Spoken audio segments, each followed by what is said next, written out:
Episode 2, ang nagising na hari ng mga dragon. Nakatitig si Aiden sa tuktok ng bundok Dracos. Ang higanteng anino ng dragon ay patuloy na gumagalaw sa gitna ng makakapal na ulap. Sa bawat paghinga nito, parang nanginginig ang buong kaharian. Ano iyon? Nanginginig na tanong ni Aiden. Huminga ng malalim ang matandang lalaki. Siya si Vorthak, ang hari ng mga dragon. At dahil nagising siya, nangangahulugan itong nagsisimula na ang digmaan. Nalito si Aiden. Digmaan? Anong digmaan? Ngunit bago pa makasagot ang matanda, biglang lumiwanag ang kalangitan. Mula sa bundok ay lumipad ang dos-dosenang maiitim na nilalang na may pakpak. Mga dragon. Ngunit hindi sila ordinaryong dragon. Pula ang kanilang mga mata at nababalot ng maitim na enerhiya ang kanilang mga katawan. Mga alipin ng kadiliman. Sigaw ng matanda. Mabilis! Kailangan nating umalis. Hinawakan niya si Aiden at agad silang tumakbo papasok sa kagubatan. Habang tumatakbo, narinig nila ang mga sigaw mula sa nayon. Sunod-sunod na apoy ang bumagsak mula sa himpapawid.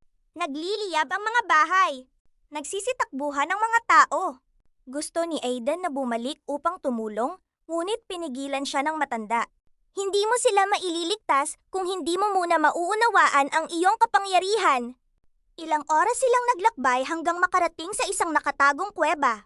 Sa loob nito ay may isang sinaunang altar. Sa ibabaw ng altar ay nakapatong ang isang makinang na espada.